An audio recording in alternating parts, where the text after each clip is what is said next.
नमस्कार दोस्तों, grope study में आपका स्वागत है। मेरा नाम है चित्रांश। दोस्तों, आपको पता है दिल्ली पुलिस कांस्टेबल के एग्ज़ाम स्टार्ट होने वाले हैं 27 नवंबर से 14 दिसंबर तक। आई होप आपकी तैयारी अच्छी चल रही होगी और आपके मॉक टेस्ट में अच्छे नंबर आ रहे होंगे। तो हमने कुछ प्रीवियस ईयर के जो हुए थे 2017 में एग्ज़ाम दिल्ली पुलिस कांस्टेबल के एसएससी के, उसका सॉल्यूशन दिया है आपको, जिसमें हमने कुछ शॉर्ट ट्रिक्स का यूज़ करके उसमें आंसर दिए हैं और ये आपको काफ़ी हेल्प करेंगे जो एग्ज़ाम होंगे। और साथ में जो जीके है उससे रिलेटेड जो भी क्वेश्चन बन सकते हैं वो हम आपको प्रोवाइड कराएंगे। दोस्तों, हम अपकमिंग एग्ज़ाम में एनटीपीसी के लिए एक पूरी लेक्चर सीरीज स्टार्ट करने जा रहे हैं, जिसमें जो एनटीपीसी के कुछ इंपॉर्टेंट टॉपिक्स हैं वो हम कराएंगे आपको। ठीक, और साथ में एनटीपीसी का जो पूरा प्रीवियस ईयर है और साथ में जो एनटीपीसी में अब क्वेश्चन आ सकते हैं वो भी हम आपको कराएंगे। चलिए शुरू करते हैं।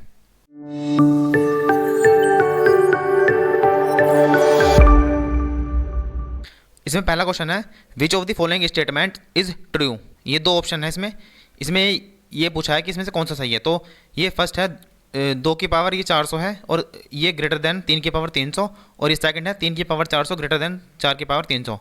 तो इसमें से हमें पहले ये चेक करना है।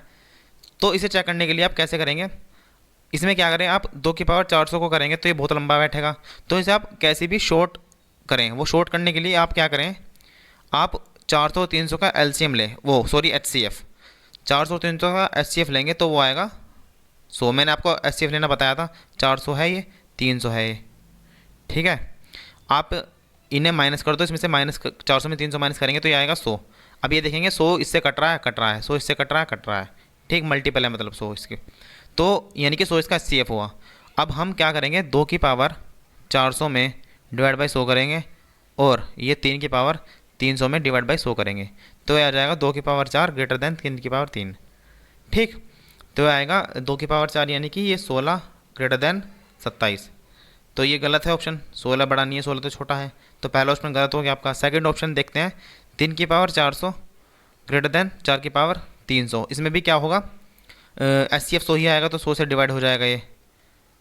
ठीक, ये आएगा 4 और ये आएगा 3, तो 3 के पावर 4 होगा आपका, ये होगा 81 ग्रेटर देन ये 4 के पावर 3 होगा आपका 64। तो यानी कि ये सही होगा, 81 जो बड़ा होगा 64 से होगा, तो सेकंड ऑप्शन इसमें करेक्ट होगा। तो यानी कि second option correct, only second. Next question, what is the sum of first 30 even numbers. जो पहले 30 इवन नंबर है, इवन नंबर कौन से, जो 2 से डिवाइड होते हैं, 2 4 6 वाले, इनका हमें सम बताना है फर्स्ट 30 इवन नंबर का। तो सबसे पहला जो इवन नंबर होता है वो होता है 2, और फिर हमें नेक्स्ट जो 30 इवन नंबर है ये बताने हैं। तो इसमें हमें डिफरेंस तो आएगा 2 2 का, क्योंकि इवन नंबर है, और लास्ट में हमें डिजिट पता नहीं है, तो उसके लिए लास्ट डिजिट जो है वो निकाल लो आप। मैंने आपको फॉर्मूला बताया था, नंबर ऑफ डिजिट का जो फॉर्मूला था वो last digit minus first digit divide में डिफरेंस, ये डिफरेंस है प्लस 1।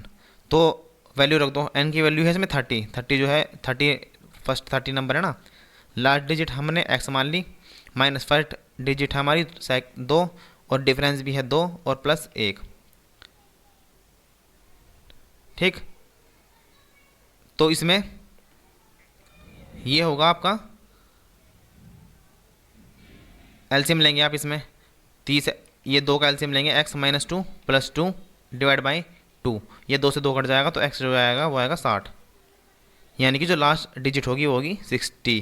अब आप इसमें सम का फॉर्मूला लगा दो, सम बताना है n/2 ब्रैकेट में a प्लस l, n जो होगा आपका वो होगा 30 अभी निकाला है हमने, डिवाइड बाई 2, 60 डिवाइड बाई 2, 30 होगा ना ये n 30 वैल्यू है।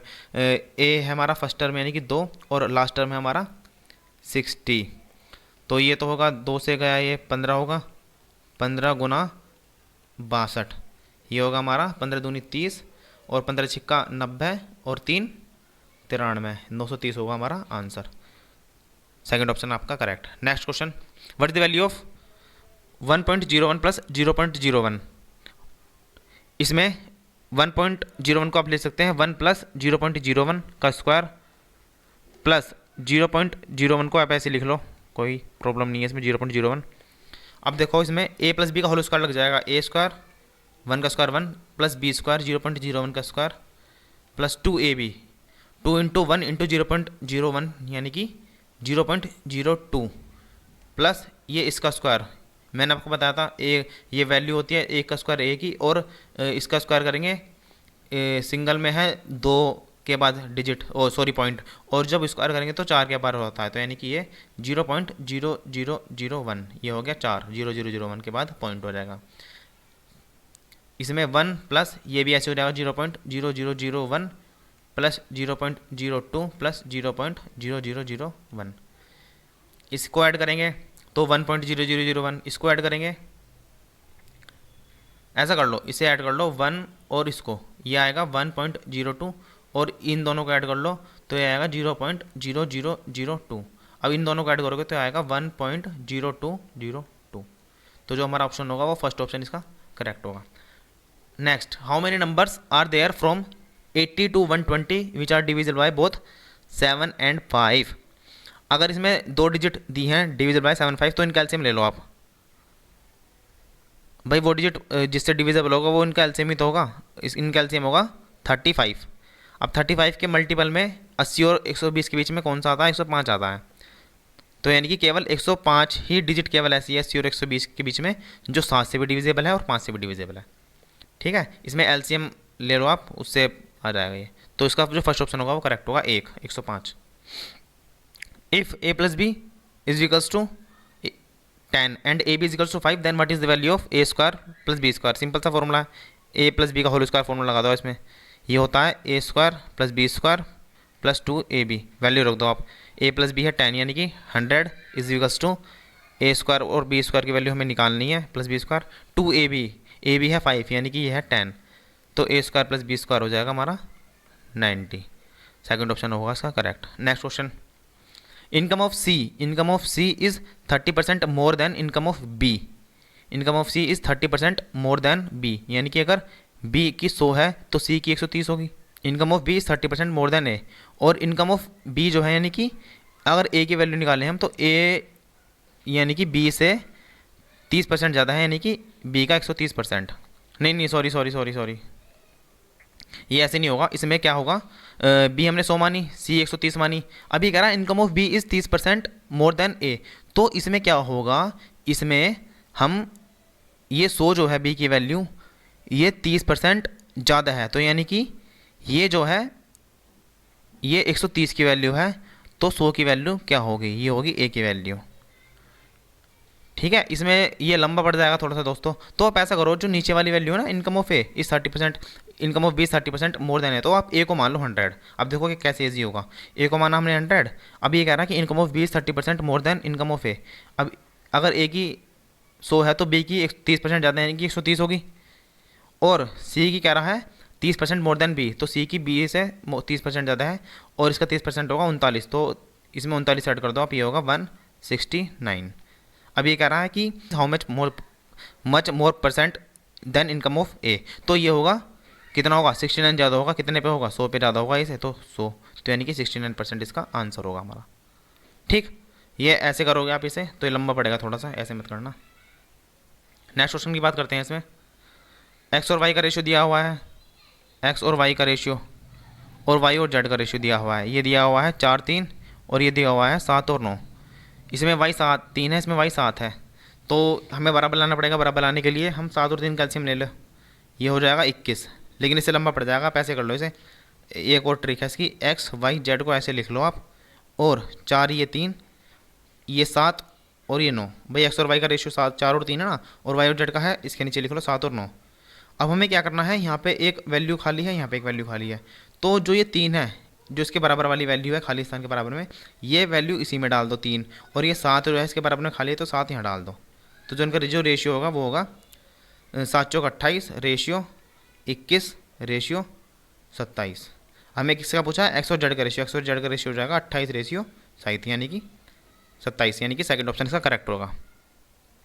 नेक्स्ट क्वेश्चन की बात करते हैं। Average of 50 number was calculated as 3 numbers 18 32 65 were wrong taken as 25 29 and 56। भाई 3 नंबर थे, ये थे 3 नंबर, लेकिन इनकी जगह ना ये ले लिया गया जब हमने 50 का एवरेज निकाला और ये कैलकुलेट करके 18 आया।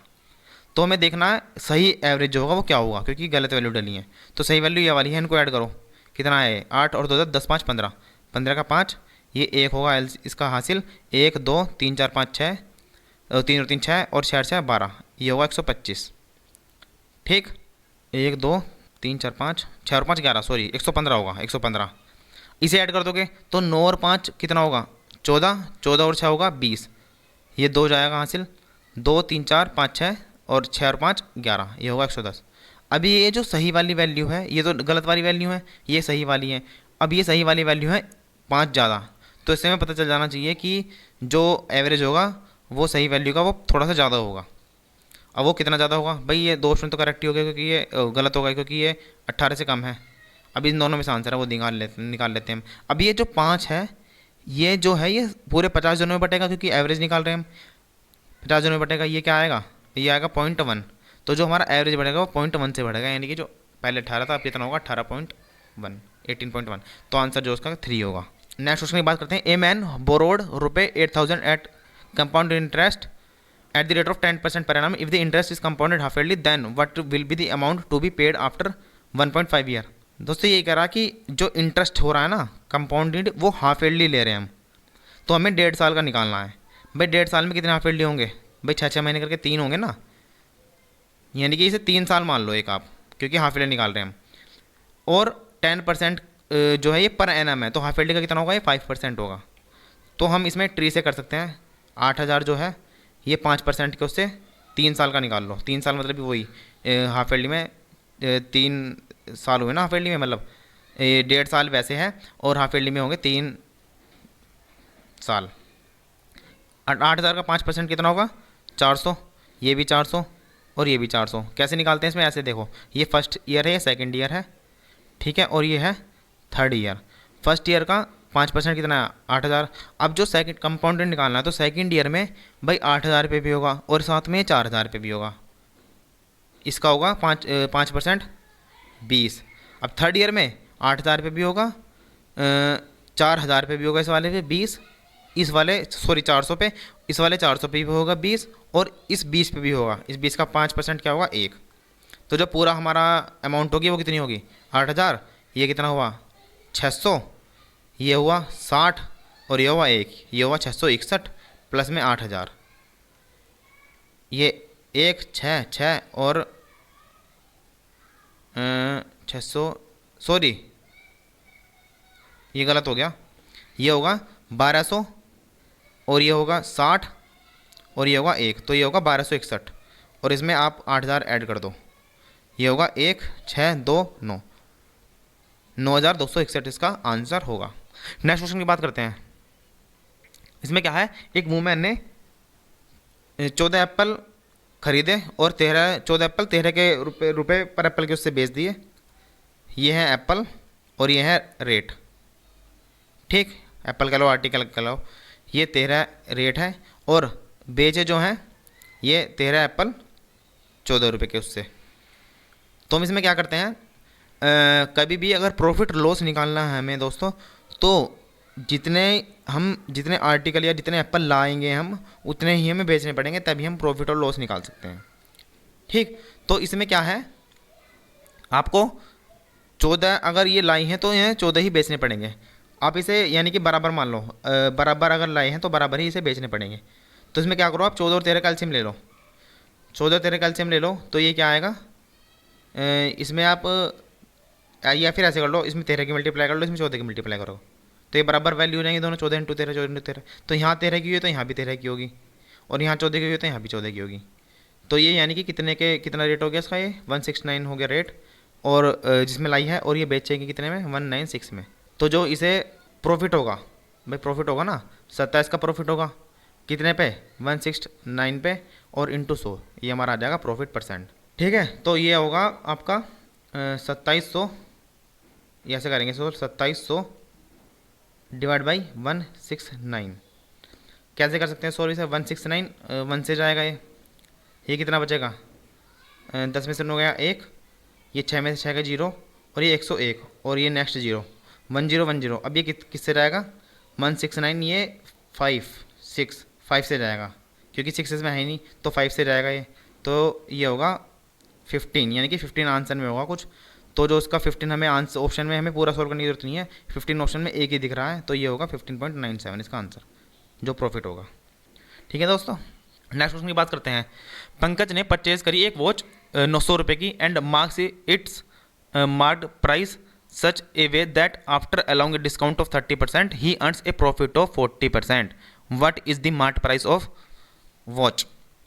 भाई 900 रुपये की लाया वो, उस पर 900 रुपये के प्रॉफिट हो गया, उस पर 40% का, तो ये हुआ 360 हुआ। 40% निकालेंगे ना इसका, 360 हुआ, इसमें 360 ऐड कर दो, ये हुआ 0 6 1260 में इसने बेची।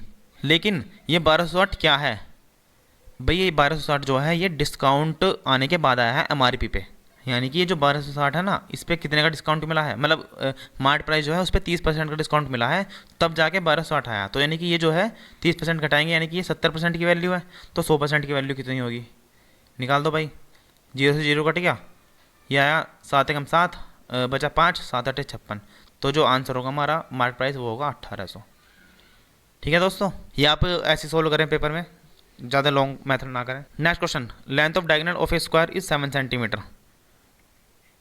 भाई ये दी हुई है, डायगोनल की लेंथ दी हुई है स्क्वायर की, ये है 7। ठीक है, what is the area of square? आपको पता है अगर स्क्वायर की जो ये है लेंथ 1 होती है, तो जो डायगोनल होता है उसका रूट 2 होता है। भाई पाइथागोरस थ्योरम लगा लो ना सिंपल, तो रूट 2 जो है वो है 7 के बराबर, तो एरिया क्या है 1 × 1 यानी कि 1 स्क्वायर। ये तो 1 की वैल्यू बतानी है हमें, 1 स्क्वायर की, सॉरी 1 की वैल्यू कितनी आई 7/√2, और 1 स्क्वायर की वैल्यू क्या आई, इसे स्क्वायर कर दो, 7/√2 का स्क्वायर, ये आया 49/2 और ये आया 24.5। ठीक है, थर्ड ऑप्शन इसका करेक्ट होगा। नेक्स्ट क्वेश्चन की बात करते हैं। A train takes 30 second to pass through a platform 320 metre long.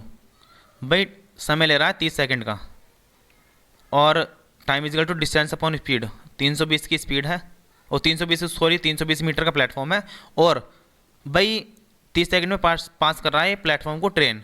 एक तो वो प्लेटफॉर्म की डिस्टेंस को पार करेगी, और साथ में जो अपनी डिस्टेंस उसको भी तो पार करेगी, जो ट्रेन की जो लंबाई होती है उसकी मान लें आप L, और स्पीड जो होगी वो ट्रेन की होगी S।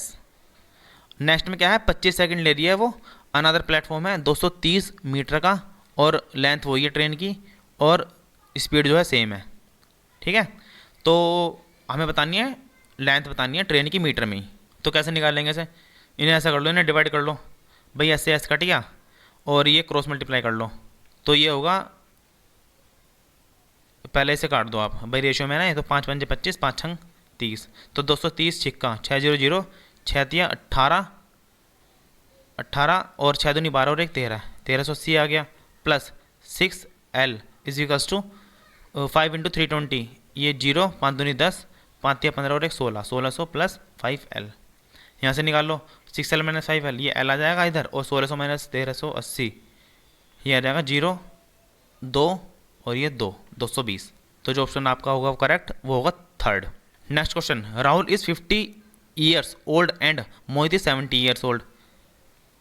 भाई राहुल की एज है 50 और इसकी है 70। How many years ago the ratio of their age was 1:2, तो ये होगा रेशियो। ठीक है, तो इसे कर लो 100 - 2a is equals to 70 - a, यहाँ से a आ गया हमारा कितना 30 हमारा होगा करेक्ट।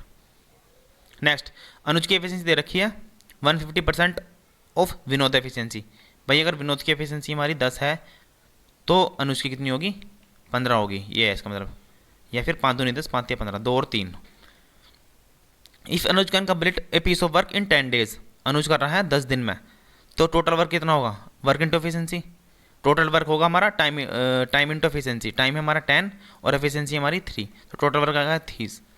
तो कितने टाइम में दोनों जो है वो कंप्लीट करेंगे काम को, तो 30 टोटल वर्क है, और जो एफिशिएंसी दोनों की है वो है मिला के 5, 3 तो 5, तो ये होगा 6 डेज में कंप्लीट होगा काम दोनों का।